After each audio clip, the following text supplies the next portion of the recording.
बच्चों अभी जो मैं टॉपिक पढ़ाने जा रहा हूँ एक ज्योग्राफी का इम्पोर्टेंट टॉपिक पढ़ाने जा रहा हूँ जो कि आपके प्रधानमंत्री यशस्वी योजना में बच्चों आ सकता है। और ये जो 29 सितंबर को आपका एग्ज़ाम है, देखिए ये लास्ट ईयर ये प्रश्न आया था, उसी चैप्टर से रिलेटेड है बच्चों। तो आइए टॉपिक को मैं स्टार्ट करता हूँ। बच्चों मैं अजय कुमार वाराणसी उत्तर प्रदेश से आपके अपने चैनल नौ शिक्षण पे स्वागत करता हूँ। बच्चों आप जो पॉइंट्स मैं बताऊंगा उसे ज़रूर नोट डाउन करते जाइएगा क्योंकि उससे ही प्रश्न बच्चों आएंगे। ठीक है, और कई बार मैंने देखिए साइंस की लाइन टू लाइन भी बुक से पढ़ाया हुआ है, समझाया हुआ है और प्रश्न आए भी हैं, श्रेष्ठा में भी आए हुए हैं, प्रधानमंत्री यशस्वी में भी आए हुए हैं बच्चों। तो आपसे निवेदन है कि लास्ट ईयर के 2 पेपर्स हैं उनको ज़रूर आप प्लेलिस्ट में देख लीजिए, उसकी एक अलग प्लेलिस्ट बनी हुई है। ठीक है, टॉपिक को स्टार्ट करते हैं। सबसे पहले देखिए जो है भारत सरकार के अधीन एक मानव संसाधन मंत्रालय है। 1985 में इस मंत्रालय का निर्माण लोगों के कौशल को बढ़ाने के लिए किया गया। इससे यह प्रदर्शित होता है कि लोग देश के लिए कितने महत्वपूर्ण संसाधन हैं।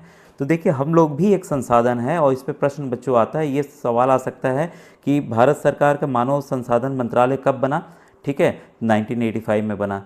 सबसे इम्पॉर्टेंट पॉइंट है लोग ही एक राष्ट्र के सबसे बड़े संसाधन होते हैं। देखिए मनुष्य अपने दिमाग को लगा के अलग अलग संसाधन बनाता है। ठीक है, इस प्रकार जो है मानव संसाधन ही अंतिम संसाधन होता है। देखिए जो स्वास्थ्य, शिक्षा, शिक्षित और अभिप्रेरित लोग ही अपने आवश्यकताओं के अनुसार संसाधन का विकास करते हैं। तरह तरह की चीज़ें आ गई, मोबाइल आ गया, सब कुछ आ गया, वीडियो के जरिए अब आप लोग पढ़ रहे हैं। ठीक है, अब देखिए जनसंख्या का वितरण होता है तो अलग अलग देशों में अलग अलग जनसंख्या भौगोलिक स्थिति पर डिपेंड करती है। ठीक है, तो ये देखिए जो पॉइंट्स है उसको नोट डाउन कर लीजिएगा। विश्व की जनसंख्या का 90% से अधिक भाग जो है भूपृष्ठ के लगभग 30% लोग भाग पर ही निवास करते हैं। 30% पे ही करते हैं, बाकी पे नहीं करते हैं। ठीक है, असमान है। ठीक है, देखिए ये सब क्षेत्रों में कम अधिक लोग पाए जाते हैं, इसको आप पढ़ लीजिएगा। जो इंपॉर्टेंट मैं तेज़ी से कंप्लीट करने की कोशिश कर रहा हूँ बच्चों। ठीक है, विषुवत रेखा के दक्षिण की ओर, विषुवत रेखा होता क्या है आपको पता ही होगा, ये आपका बच्चों अर्थ है हमारा।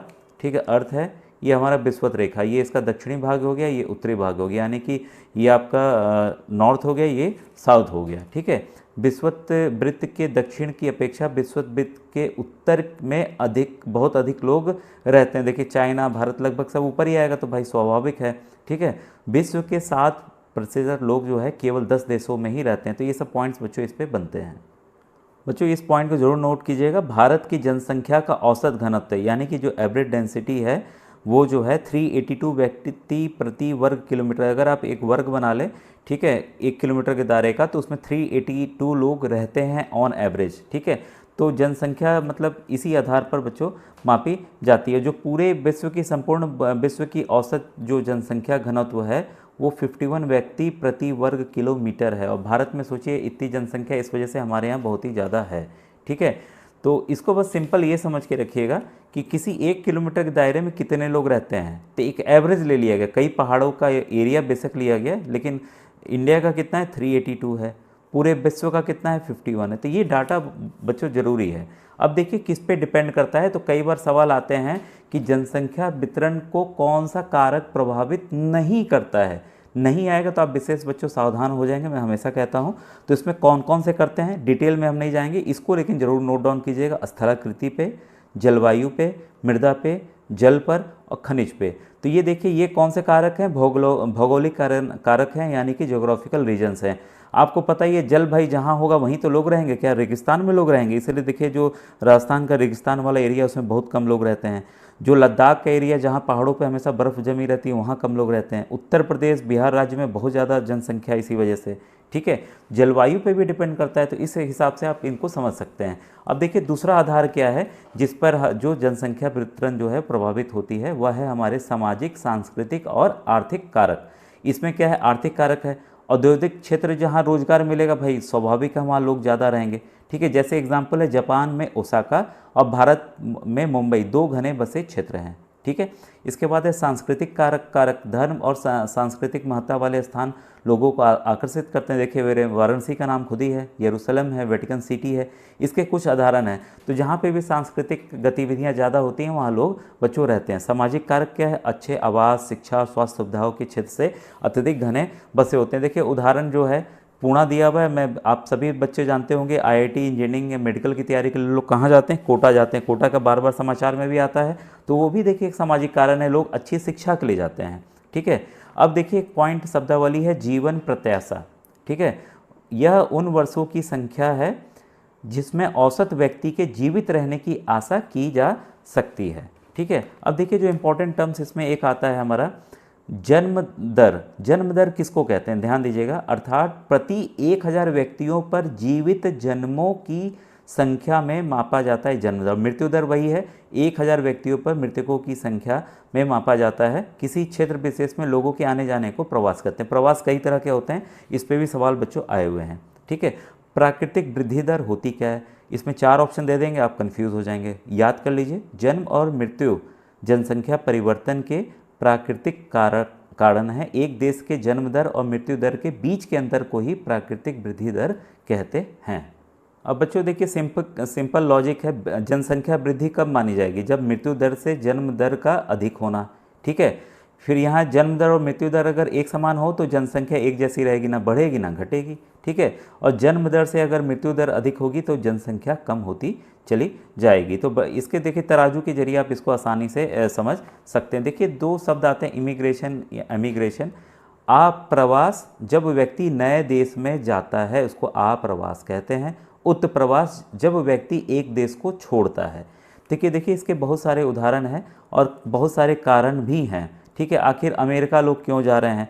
ठीक है, देखिए संयुक्त राज्य अमेरिका, ऑस्ट्रेलिया जैसे देशों में भीतरी प्रवास अथवा आप्रवास द्वारा संख्या बढ़ी है। सूडान, जहां हमेशा युद्ध रहता है, देश में एक ऐसा उदाहरण है जिसमें लोगों के बाहर चले जाना अथवा उत्प्रवास के कारण जनसंख्या में कमी का अनुभव किया गया है।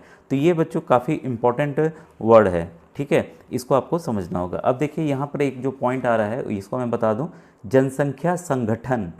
देखिए जनसंख्या की संरचना को दर्शाता है। बच्चों इसको ध्यान से समझिएगा, ये देखिए प्रतिशत है, यहाँ 0 है, इधर प्रतिशत इधर प्रतिशत, यहाँ आयु का वर्ष है, अलग अलग आयु है, 0 से 4, 5 से 9। ये जनसंख्या बता रहा है कि कितनी जनसंख्या है। तो ये जो त्रिभुजाकार जो अब देखिए त्रिभुज की तरह लगभग है प्रतीत होने वाला ये आरेख क्या है, यह एक जनसंख्या पिरामिड है। तो इस चित्र आधारित भी बच्चों प्रश्न आ सकते हैं। बच्चों इसमें ये पॉइंट बहुत ही इंपॉर्टेंट है, ध्यान दीजिएगा। ये देखिए केनिया का पिरामिड है। ठीक है, एकदम ऐसे उठा, एकदम पतला ऊपर होता चला गया। ठीक है, इसमें ध्यान दीजिएगा, जनसंख्या पिरामिड एक देश में आश्रित लोगों की संख्या भी बताता है। अब इस पे सवाल आता है, युवा आश्रित लोग, मतलब युवा भी आश्रित होंगे, 15 वर्ष से कम आयु के लोग आश्रित में आएंगे। और वृद्ध आश्रित लोग जो 65 वर्ष से ऊपर हैं वो आश्रित में आए, क्योंकि ये लोग काम नहीं करते हैं। ये बच्चे पढ़ते रहते हैं या इनकी बूढ़े हो जाते हैं, इस वजह से काम नहीं करते हैं। इस वजह से ये लोग किस में आते हैं, आश्रित आयु जनसंख्या के अंतर्गत आते हैं। जो कार्यरत आयु वर्ग कौन है, वर्किंग पॉपुलेशन कौन सी होती है, 15 से 65 वर्ष के बीच में। ऑप्शन आ जाएगा बच्चों यही 20 से 60, 15 से 60, 15 से 65। तो ये 4 ऑप्शन आ जाएंगे। आपको ये ऑप्शन याद रखना होगा, इसके लिए भी आप इसको याद रखिएगा कि लोगों को आर्थिक रूप से सक्रिय वर्ग में रखा जाता है। ठीक है, अब देखिए एक देश की जनसंख्या पिरामिड जिसमें जन्म दर और मृत्यु दर दोनों ही ऊंचे हैं, आधार पर चौड़ा और ऊपर तीव्रता से सकरा हो जाता है, जैसे देखिए केनिया वाले में दिख रहा है। तो इस तरह का जब भी हो तो आप इसको याद रखिएगा कि ये केनिया का है, जिसमें कि जन्म दर और मृत्यु दर जो है वो इस प्रकार से है। ठीक है, अब यहाँ देखिए ये आपका हमारे भारत का दिखा रहा है। ठीक है, इसको जरूर देखिए।